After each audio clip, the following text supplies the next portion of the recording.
أما جائزة الملك فيصل العالمية للطب وموضوعها أخطار التبغ على صحة الإنسان، ففاز بها عالمان بريطانيان جليلان، وهما البروفيسور السير ريتشارد دول والبروفيسور السير ريتشارد بيتو.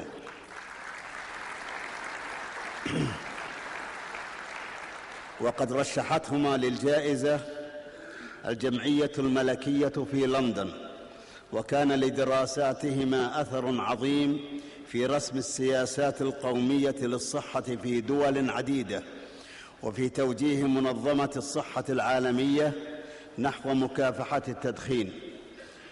والبروفيسور السير ريتشارد دول عضو شرف في وحدة التجارب السريرية وأستاذ الطب في جامعة أكسفورد سابقاً، وقد منح الجائزة تقديراً لبحوثه الرائدة في إثبات علاقة التدخين الوثيقة بالسرطان وأمراض القلب والأوعية الدموية وعدد كبير من الأمراض الخطيرة الأخرى، وهو أول من أثبت العلاقة السببية المباشرة بين التدخين وسرطان الرئة منذ أواسط القرن الماضي.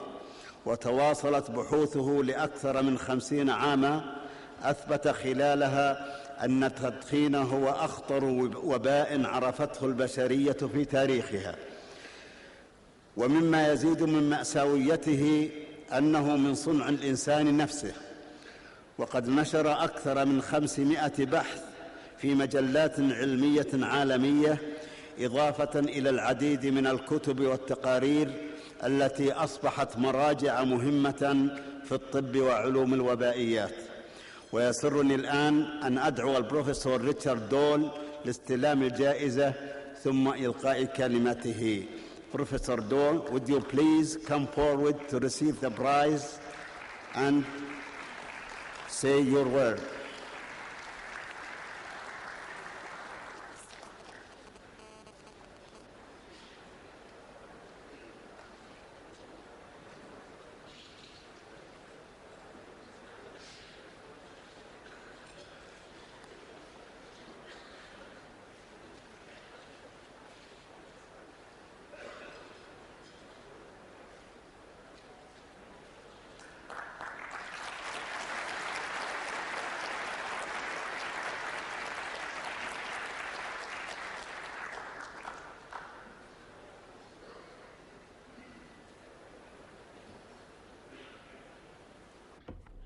Your Royal Highness, Prince Sultan Ibn Abdul Aziz, Minister of Defence and Aviation, Your Royal Highnesses, Your Excellencies, distinguished guests.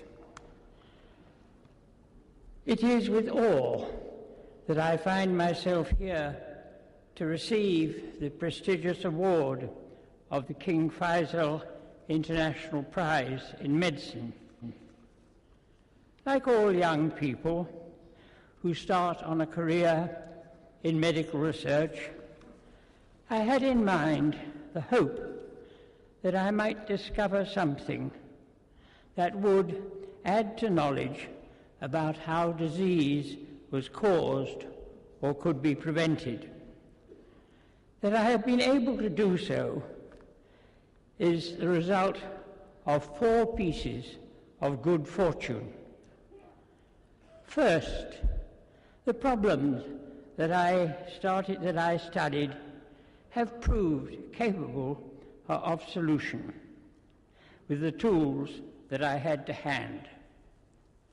Secondly, I have had the privilege of working with colleagues of outstanding ability.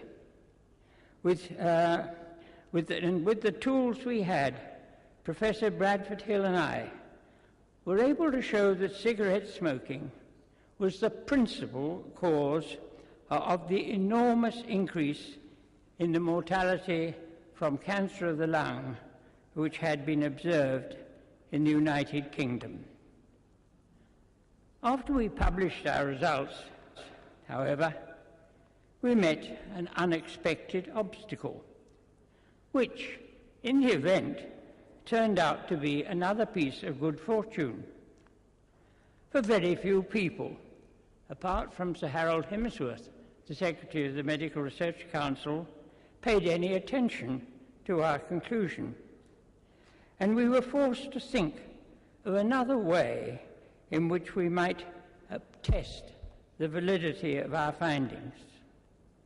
We consequently set out to see if knowledge of people's smoking habits would enable us to predict the risk of dying from lung cancer. And we chose British doctors to ask to provide us with the necessary information about themselves on the grounds that they would be easy to follow up. Some 34,000 male doctors agreed to do so. And quite quickly, within 5 years, we found that our predictions were correct. Unexpectedly, however, our findings also showed much more. And the longer we followed the doctors, the more conditions we found that smoking was liable to cause. Once again, Your Royal Highness, fortune had favoured us in the choice of doctors to study. Foreseeing what was happening to their colleagues, many doctors said, "Oh, this must be serious, it's killing doctors," and they gave up smoking. And we were able to show that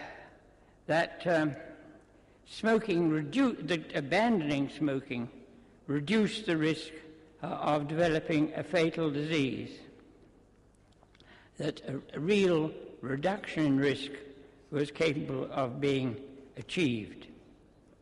The doctors, moreover, passed on the information to their patients. And when the press, radio and television also became convinced of the validity of our findings about 20 years later and added their voice, the public began to give up smoking in progressively larger numbers, with the result that the mortality rates fell throughout the United Kingdom and many premature deaths were avoided. In 1970, it was estimated that 116,000 deaths in men were attributable to smoking, which was more than a third of the total number of deaths of men in the country in that year. While in 2000, year 2000, the number had fallen to 63%, which had fallen from more than a third to less than a quarter. The tobacco industry, however, seemed not to care about the harm it was doing. And as sales in the UK and many other countries in Europe, North America and Australia fell, the industry turned its attention more and more to promoting sales in the Arabic world, Asia, Africa and South America. The award of the King Faisal Prize for our work on the effects of smoking will, I believe, go a long way towards negating these efforts by the industry. For the authority of the prize is such that many people in these countries who would not otherwise have taken our work seriously will do so now.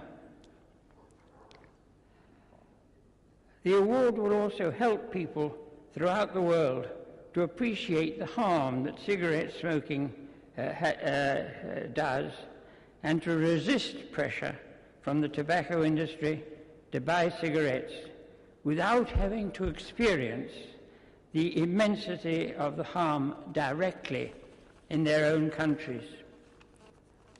For my part, it would, I think, be presumptuous to expect that at my age I could initiate any worthwhile research, which would almost certainly take several years to complete.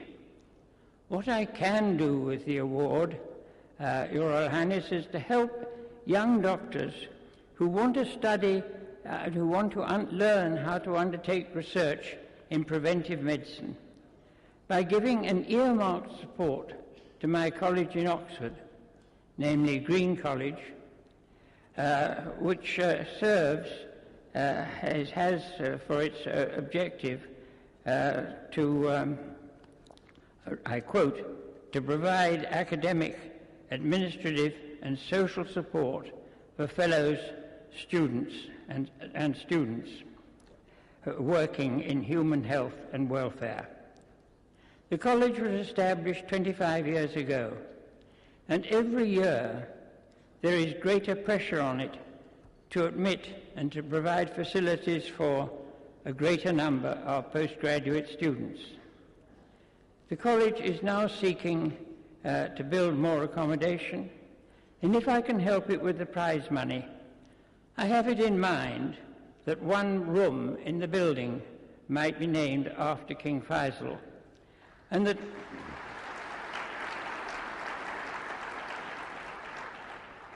a scholarship be provided which should contribute to the college fees of a student wishing to undertake research in preventive medicine, preferably one from an Arabic or other Muslim country.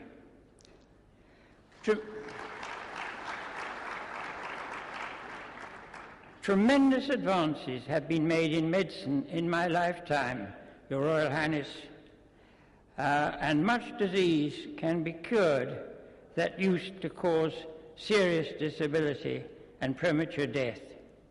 Prevention, nevertheless, remains better than cure. And if by this award I can help more doctors to undertake research in preventive medicine, it will increase still further my immense gratitude for having received it.